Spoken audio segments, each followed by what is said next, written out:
Estados Unidos congela bienes del hermano de Hugo Chávez y de 7 asambleístas. Propiedades incautadas a las FARC se acercan a los 2 billones de pesos. Empresario vinculado a caso Odebrecht no acepta cargos por lavado de activos.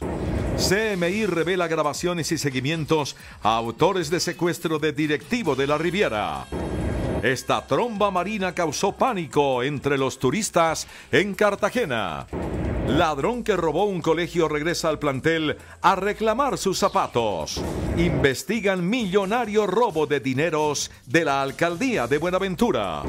Millonarios jugará a puerta cerrada su próximo partido por desórdenes en choque contra Junior. Todo sobre el Partido Nacional Equidad en el Atanasio Girardot.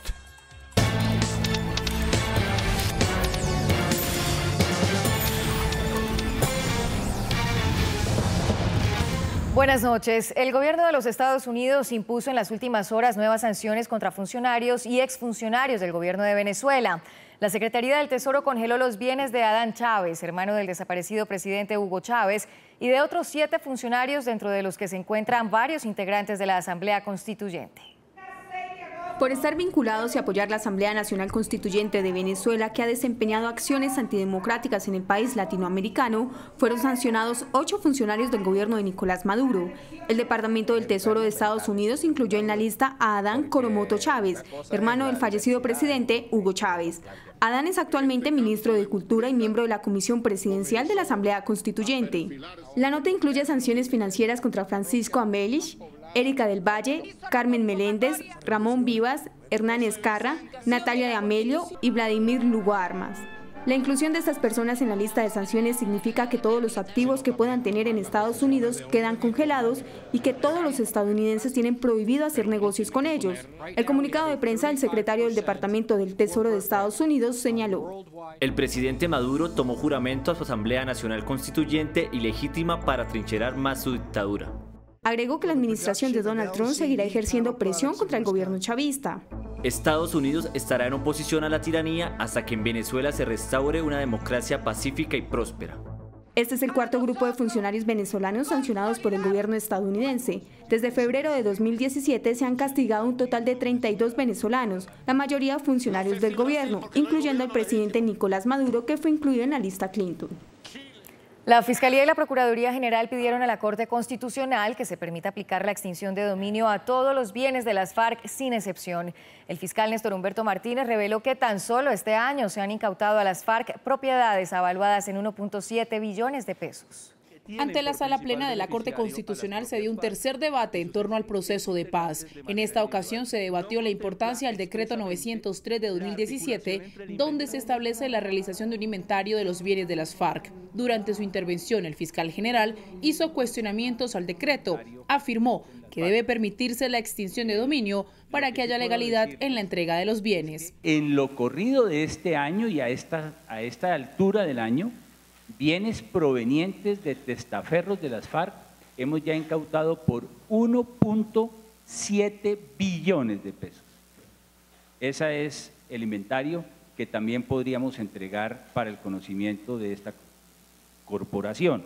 Postura que apoyó el Procurador General. Yo creo que la intervención del fiscal, la entrega de los bienes al fiscal es crucial para que haya claridad, para que este proceso tenga legitimidad y para que definitivamente esos bienes que han sido producto de un ilícito se puedan legitimar y quien pueda entregar la confianza en la ciudadanía de que esos bienes se entregan, partiendo de la base que yo también creo que no son de poca monta, porque pues es una máquina de guerra financiada durante 52 años.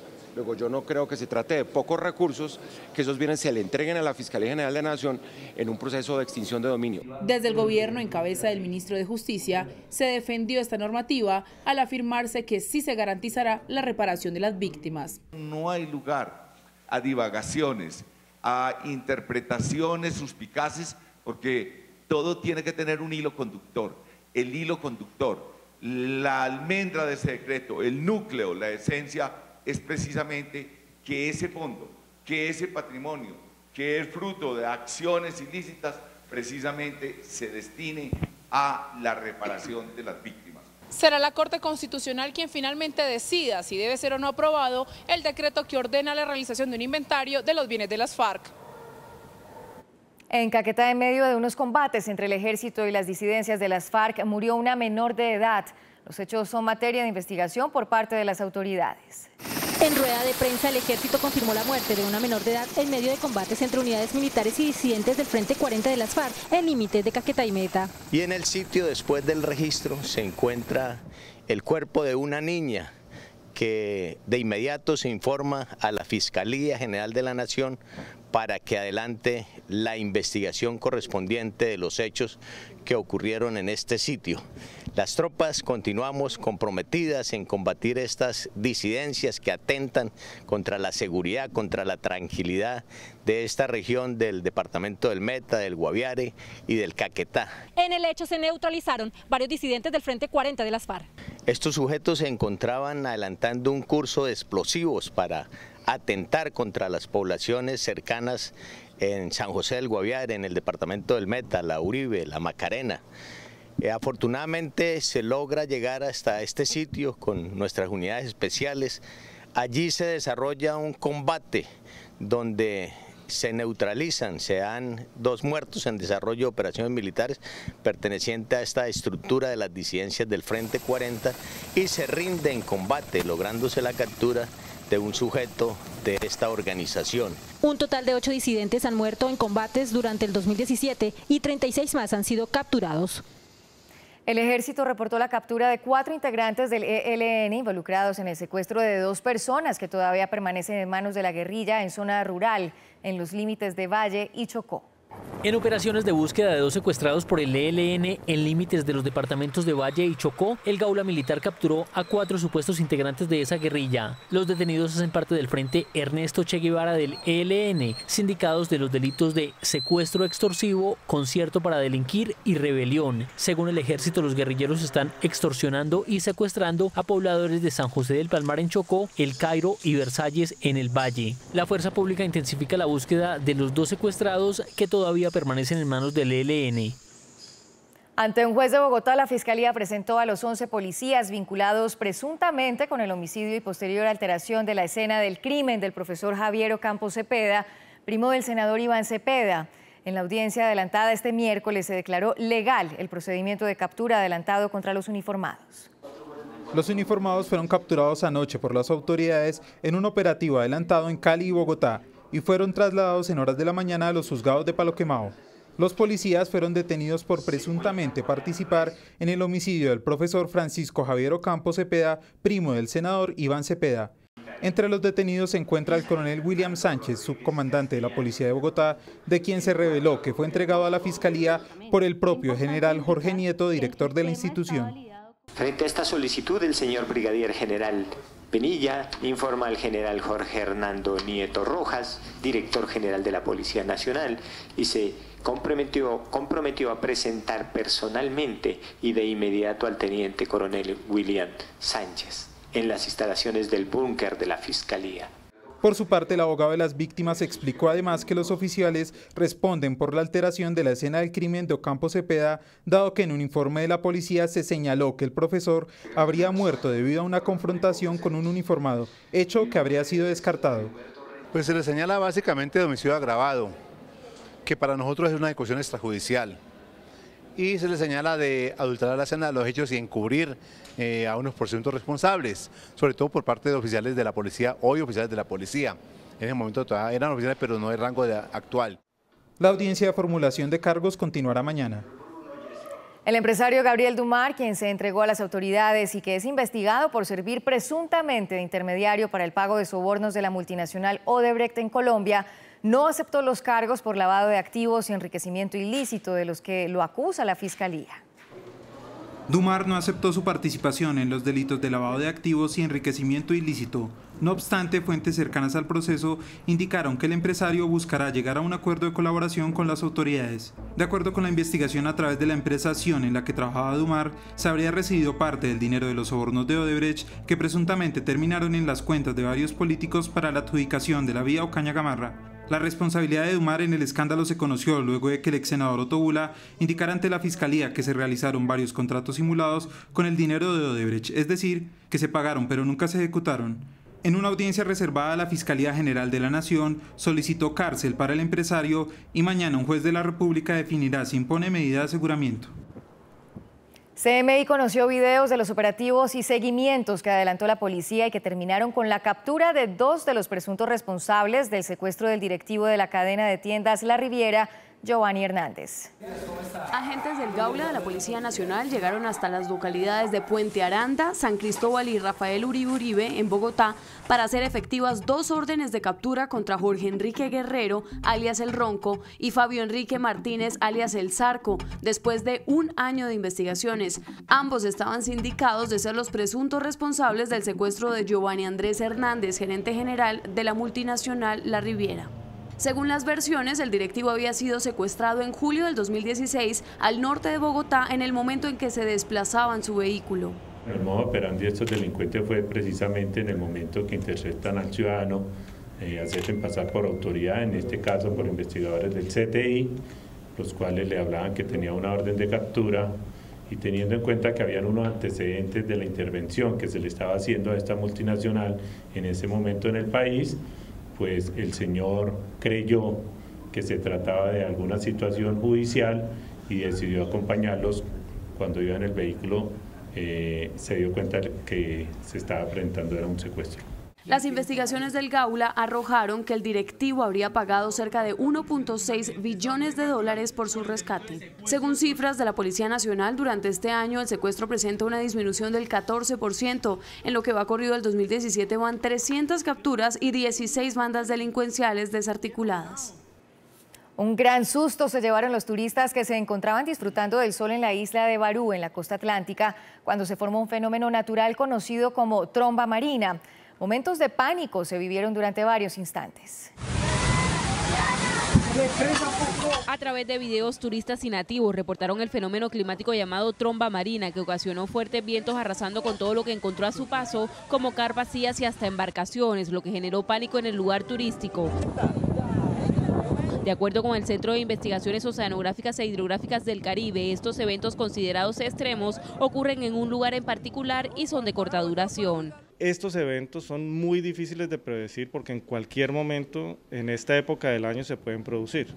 En el caso particular de hoy, que se presentó una de estas trombas marinas o culo de pollo en el área de Playa Blanca, fue precisamente porque una onda tropical que está pasando por el Caribe se unió con la zona de convergencia intertropical que está ubicada sobre el Caribe colombiano. El CIOH explicó además que debe hacer la ciudadanía cuando haya este tipo de fenómenos. En el momento en que ocurra, lo más importante es buscar resguardarse y alejarse de esta tromba, pues en su movimiento ciclónico él genera un efecto en el cual empieza a lanzar los objetos que va encontrando por su camino y eso puede generar algún tipo de peligrosidad por una contusión o algo a la persona que se encuentre cercana. En otros lugares de Cartagena también se registraron vientos que alcanzaron los 21 nudos. Y un hecho insólito se registró en las últimas horas en Barranquilla. Un hombre quien fue sorprendido hurtando artículos en un colegio fue dejado en libertad y horas más tarde regresó al plantel educativo donde fue capturado reclamando un par de zapatos que había olvidado en el lugar. Este hombre fue capturado por personal de vigilancia de la institución educativa Alberto Asa, del barrio Villa San Pedro, tercera etapa, en el suroccidente de Barranquilla. En un aula de secundaria, el delincuente había violentado la puerta y desmontado un ventilador. Me reportaron un robo o que habían intentado entrar al colegio una persona y que lo habían capturado. Yo fui con los trabajadores de la seguridad, con una empresa de vigilancia que trabaja aquí, a ver qué era lo que había pasado y me mostraron el desprendimiento de esta reja, un abanico reventado que habían quitado en este salón, precisamente donde habían 4 abanicos y hace 2 semanas se robaron 2 y hace 4 semanas se habían robado el otro. Sin embargo, tamaña sorpresa se llevó el rector cuando a las 7 de la mañana se disponía a sustentar la denuncia ante las autoridades. Se acerca una de las aseadoras y me dice, profe, imagínese que la persona que capturaron anoche en el robo vino a buscar los zapatos, que le entregaran unos zapatos porque los había dejado aquí en la noche. El rector cuestionó que el hombre haya quedado en libertad y que aún siga libre. Para mí es una cosa insólita, porque ¿cómo es posible que los delincuentes aquí en Colombia tengan esa confianza y se muevan con esa facilidad? Sobre todo, que se dejen en libertad. En los últimos 18 meses en este colegio se han robado 40 fotografías y portátiles del programa Computadores para Educar. CMI intentó conocer la posición de la Policía Metropolitana de Barranquilla, pero no hubo una declaración oficial. La alcaldía de Buenaventura denunció un millonario desfalco en las cuentas de la administración municipal. El ilícito se habría logrado mediante el giro de una serie de cheques de cuentas de la propia alcaldía. Ante el presunto desfalco millonario de más de 4.000 millones de pesos registrado a las cuentas que tiene la Administración Distrital de Buenaventura en el Banco Ave Villas, el director financiero Wilber Valencia Jaramillo manifestó que ya se interpuso la denuncia ante la Fiscalía General de la Nación. El funcionario dijo que aún no hay claridad de cómo la entidad bancaria pagó 34 cheques de gerencia sin que se haya obtenido una autorización pertinente por parte de la alcaldía. El fraude ocurrió directamente al interior del Banco Ave Villa en la ciudad de Buenaventura. El Banco Ave Villa emitió sin una autorización expresa al distrito unos cheques de gerencia, los emitieron ellos allá y al parecer los entregaron o los cobraron de nuestras cuentas bancarias. Pero es importante dejar claro que el hecho ocurrió al interior del Banco de Villa. La alcaldía distrital de Buenaventura no generó cheques. La denuncia fue realizada el pasado 2 de agosto, cuando se descubrió que faltaba la suma de más de 4.000 millones de pesos en las cuentas de ahorro. Ante los hechos, consultamos al Banco Ave Villas, quienes extra micrófonos manifestaron no tener claridad de lo sucedido. Sin embargo, ya fue reportado ante las autoridades competentes. A través de un comunicado, la gerencia del Banco Ave Villas indicó que se prestará toda la colaboración a las autoridades competentes para que se logre esclarecer los hechos. Desde Buenaventura, Luz Nelly Riascos, CMI, La Noticia. Un cruce de denuncias relacionadas con hechos de violencia intrafamiliar llegaron hasta la plenaria de la Cámara de Representantes. La esposa del parlamentario Andrés Felipe Villamizar denuncia agresiones en su contra. Villamizar respondió a los señalamientos. En diálogo con CMI, Verónica Pinto, exesposa del representante a la Cámara Andrés Felipe Villamizar del Partido Liberal por Bogotá, denunció que tras varias agresiones físicas y psicológicas decidió hablar sobre las mismas, esperando que la justicia actúe. Yo creo que hay una violencia supremamente grave, que es la violencia psicológica, que no se ve, pero que hace un daño supremamente grande, y a veces mucho más grande que el que pueda hacer la violencia física. Y ese es el que normalmente nos callamos las mujeres. Verónica Pinto, quien en el pasado registró problemas depresivos, aseguró que lo más importante es su hijo de 9 meses y por quien espera que todo se aclare. Yo confío en el Estado, en las instituciones, en la justicia y espero que se haga justicia, sobre todo por mi hijo, que es el fin superior. Yo había querido protegerlo de todo esto, pero creo que en unos años me va a agradecer espero que me agradezca haber tenido el coraje. Por su parte, el representante Andrés Felipe Villamizar, quien llegó a la corporación tras la anulación de la elección de Juan Carlos Lozada, aseguró que son falsas las acusaciones de su exesposa. En la que rechazo como falsas las denuncias que ha hecho pública mi exesposa Verónica Pinto en distintos medios de comunicación y que ha generado de algunos ciudadanos y colegas opiniones sin conocer mi versión sobre este delicado asunto. Por respeto a mi hijo, un niño que no alcanza a cumplir su primer año de vida, y a mi exesposa, no me he querido referir a las versiones que ella ha dado desde el día de ayer. El parlamentario liberal, quien pertenece a la Comisión Segunda de la Cámara, reiteró que tiene las pruebas que aseguran su inocencia, por lo que pidió a las autoridades agilizar las investigaciones. Tengo la conciencia tranquila y las pruebas en mi poder de que todo lo que se ha mencionado no es cierto. Por eso, desde ya varios meses, he puesto en conocimiento de las autoridades competentes los acontecimientos que afectaron en materia grave la tranquilidad del hogar. Las declaraciones del representante Andrés Felipe Villamizar fueron realizadas en la propia plenaria de la corporación. En Bogotá, cada 3 minutos es sancionado un ciudadano por violar las normas contenidas en el Código de Policía. Las autoridades revelaron que en la primera semana de entrada en vigencia de la norma se han impuesto 3.867 comparendos. Así lo anunció la Policía Metropolitana de Bogotá, que aseguró que al día se imponen 483 comparendos en la capital, es decir, 1 cada 3 minutos. Las multas van desde 98.000 pesos hasta 786.000 pesos. Incluso advirtieron que el 52% de los comparendos tiene que ver con ocupar el espacio público indebidamente y consumir bebidas embriagantes en vía pública. Observando que la ocupación indebida del espacio público es la conducta que más nos ha afectado, seguido de unas riñas, una intolerancia y de igual forma el consumo de bebidas embriagantes en espacio público. Por su parte, el alcalde dijo que los dineros ya se están recogiendo por parte de las entidades distritales. Más importante que eso es el comportamiento ciudadano cívico. Seguramente que no será fácil el recaudo de estas multas, pero hay ciertas sanciones que tienen los que no paguen las multas. Por ejemplo, pueden quedar inhabilitados para ser empleados del distrito, por ejemplo, pero eso debe ir a Hacienda de una u otra manera. Hoy en el Consejo de Bogotá inició un debate sobre la falta de claridad de la alcaldía sobre el cobro de estas multas. Incluso, dicen concejales, falta socialización del tema.